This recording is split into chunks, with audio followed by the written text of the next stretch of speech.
यदि सही मार्ग नहीं है तो क्या होगा? प्रगति नहीं होगी। पतन का नहीं कहा जा सकता, मार्ग तो सभी अच्छे होते हैं, तो पतन तो नहीं होगा। अगर मार्ग किसी मार्ग पे आ गया है तो गिरना संभव नहीं। अगर कोई मार्ग नहीं तो फिर पतन हो सकता है, लेकिन कोई भी मार्ग ले लीजिए आप, छोटे से छोटा बड़े से बड़ा, उसमें पतन संभव नहीं होता।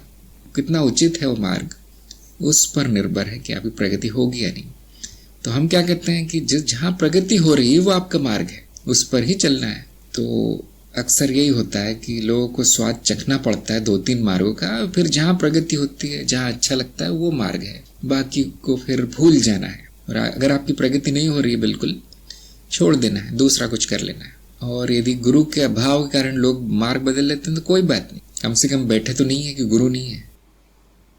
अगर आपका जो मार्ग है, आपके आसपास कोई गुरु नहीं मिल रहा है और दूर जाना नहीं चाहते, तो बहुत अच्छा रहेगा कि आप ऐसा कोई मार्ग ले लें कि जो सीख सकते हैं बैठकर, आसपास कोई गुरु हो, उसमें कोई बुराई नहीं है, कुछ सीखने को मिलेगा, लाभ तो होगा।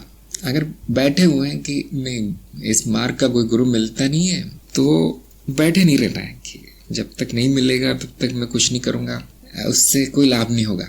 आपको दूसरा मार्ग मिल गया है, वहाँ पर दूसरा गुरु है आपके शहर में, जो आपको अच्छा भी लगता है, तो वो सीख लेना है। जिस दिन आपको आपका मार्ग वाला मिल जाएगा कोई, जो कि मिल ही जाएगा कभी ना कभी, वो भी सीख लेना है। फिर वैसे गुरु का अभाव नहीं होता, शिष्य में गुणों का अभाव होता है। गुरु हमेशा होते हैं, हर देश में, हर काल में जो है कोई ना कोई मिल ही जाता है। अगर नहीं है तो थोड़ी दूर जाके, ये आजकल माध्यम बहुत अच्छे आ गए हैं, फ़ोन का माध्यम है, जैसे टेलीग्राम का माध्यम हम लोग उपयोग कर रहे हैं, और इंटरनेट का माध्यम, किताबों का माध्यम है, पुस्तकों का माध्यम, तो इनके द्वारा भी काफ़ी कुछ सीखा जा सकता है। लेकिन जिसमें गुण है, साधक के गुण, उसको आप कहीं भी छोड़ दो, वो आध्यात्मिक प्रगति कर लेता है, वो ढूंढ ही लेता है, हाथ पैर मार ही लेता है। जैसे जिनकी नौकरी नहीं है, उनको नौकरी चाहिए, दिन रात वो नौकरी के पीछे ही होते हैं, नौकरी ढूंढते रहते हैं। ऐसे लोगों को ढूंढते रहते हैं जो बता दे कहीं नौकरी।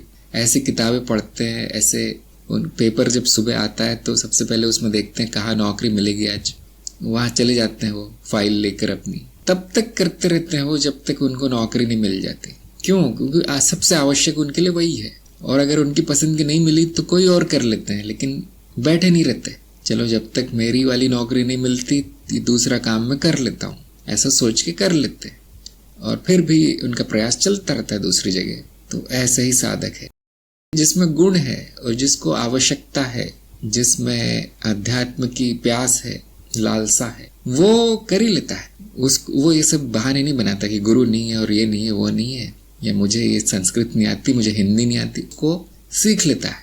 जहाँ जाना है चले जाता है, जहाँ हमने सुना है कि गुरु है, मिल लेना है, सुन लेना है, अपने प्रश्न पूछ लेना है, अपनी इच्छा बता देनी है, और बाकी सब अपने आप होता है। लेकिन जो बैठे हुए हैं अपने घर में, उनका कुछ नहीं होता। आजकल घर बैठे सब मिल रहा है, लेकिन वो भी नहीं करना चाहते अगर वो, तो फिर उनमें गुणों की कमी है। ऐसा नहीं कि मार्ग उपलब्ध नहीं है, ऐसा नहीं कि गुरु उपलब्ध नहीं है, सब कुछ है, सब कुछ है। वो शिष्य तैयार नहीं है। जिस दिन शिष्य तैयार हो जाता है, गुरु तैयार बैठा है,